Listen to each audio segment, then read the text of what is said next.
Big boss Malayalam season 7 ഇന്നത്തെ എപ്പിസോഡിന്റെ ലാസ്റ്റിലായിട്ട് ഷാനവാസ് അനുമോള് തമ്മിൽ നടന്നൊരു കോൺവെർസേഷൻ കാണിക്കുന്നുണ്ട്. ഇത് ലൈവില് നടന്നിരുന്നു, ലൈവില് ഞാൻ കണ്ടിരുന്നു, പക്ഷെ അന്നപ്പോൾ അപ്ഡേറ്റ് ചെയ്യാൻ പറ്റിയിരുന്നില്ല.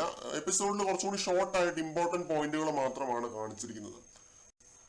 അപ്പൊ അനുമോള് ഷാനവാസിന്റെ അടുത്ത് ചോദിക്കുന്നു, ഇക്ക ഒരു പ്രേക്ഷകനാണ് എന്നുണ്ടെങ്കിൽ ഇക്ക എങ്ങനെയായിരിക്കും ഞാൻ ഈ റിജക്ട് ചെയ്തതിനെ നോക്കി കാണുന്നത്? അപ്പൊ ഷാനവാസ് പറയുന്നു, നീ ഒരു അഹങ്കാരിയാണെന്ന് ഓർക്കും. കറക്റ്റ് സ്ട്രെയിറ്റ് ഫോർവേഡ് ഉത്തരമാണ് കേട്ടോ. അതിലും സ്ട്രെയിറ്റ് ഫോർവേഡ് ആയിട്ട് ആർക്കും ഈ ബിഗ് ബോസ് ഹൗസിനകത്ത് ഉത്തരം കൊടുക്കാനായിട്ട് പറ്റില്ല.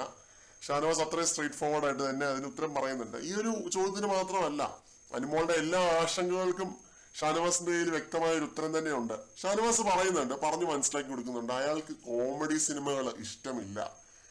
ഒരു സിനിമ കണ്ട് അതിനകത്തെ കോമഡി അനീഷ് ആസ്വദിക്കാറില്ല, ചിരിക്കാറില്ല എന്ന് പറയുന്നുണ്ട്. അതെനിക്ക് തോന്നുന്നു അനീഷ് ഷാനവാസിന്റെ അടുത്ത് മാത്രം ഷെയർ ചെയ്തിട്ടുള്ള ഒരു കാര്യമാണെന്ന് തോന്നുന്നു. ഞാൻ ഇതുവരെ കേട്ടിട്ടില്ല. ഇത്രയും ദിവസം 24/7 കണ്ടിട്ട് ഞാൻ അനീഷ് അങ്ങനെ ഒരു കാര്യം പറയുന്നതായിട്ട് കേട്ടിട്ടില്ല. ഷാനവാസ് ഇനി എക്സാജറേറ്റ് ചെയ്തതാണെന്നും അറിയത്തില്ല, പക്ഷെ ഷാനവാസ് ഇങ്ങനെ ഒരു കാര്യം പറയുന്നുണ്ട്, അനീഷ് കോമഡി സിനിമകൾ കണ്ട് ചിരിക്കാറില്ല. അപ്പോ അനുമോള് പറയുന്നുണ്ട്, അപ്പൊ ഞാൻ ഈ ഇത് ചെയ്തതൊക്കെ കണ്ടിട്ട് ചിരിച്ചതോ എന്ന് വെച്ചാൽ അനീഷിന്റെ പുറകെ നടന്നത് കണ്ട് അനീഷ് ചിരിച്ചതോ? അപ്പൊ ഷാനവാസ് പറയുന്നത്, അത് നിന്റെ പ്രണയാഭ്യർത്ഥന കണ്ട് ചിരിച്ചതാണ്, നിന്നോടുള്ള ഇഷ്ടം കൊണ്ട് ചിരിച്ചതാണ്, നീ ചെയ്തതൊക്കെ അനീഷ് ആസ്വദിച്ചിട്ടുണ്ടെന്നുള്ള രീതിയിൽ ഷാനവാസ് പറയുന്നു. അപ്പൊ അനുമോളാകെ പോയി കഴിക്കുക അങ്ങനെയൊന്നും പറയാതെ എന്നുള്ള രീതിയിൽ ഇങ്ങനെ കരഞ്ഞു കാണിക്കുന്നുണ്ട്.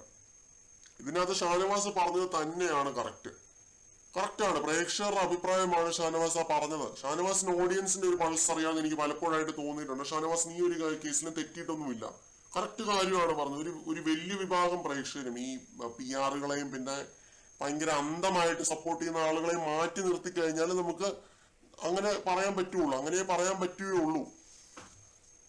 അനീഷിന്റെ പുറകെ അനുമോളാണ് നടന്നത്. അനീഷ് ഒരിക്കലും അങ്ങോട്ട് പോയി പെട്ടെന്നൊരു സുപ്രഭാതത്തില് നമുക്ക് വിവാഹം കഴിച്ചാലോ എന്ന് പറഞ്ഞിട്ടില്ല. അത് അത്രയധികം ബാക്ക് സ്റ്റോറി അതിന് പിന്നിലുണ്ട്. അത്രയധികം കാര്യങ്ങൾ അനുമോള് ചെയ്തിട്ടുണ്ട് അനീഷിന്റെ മനസ്സിൽ ഇടം പിടിക്കാനായിട്ട്. അപ്പൊ അനീഷിന്റെ ഗെയിം ആണെന്ന് പറഞ്ഞിട്ടോ അല്ലെങ്കിൽ വേറെ എന്തെങ്കിലും പറഞ്ഞ് അനീഷിനെ ഡീഗ്രേഡ് ചെയ്തിട്ടൊന്നും ഒരു കാര്യമില്ല. സത്യം ഇതാണ്, അനുമോളാണ് അനീഷിന്റെ പുറകെ പോയത്, അല്ലാതെ അനീഷ് പോയിട്ടില്ല.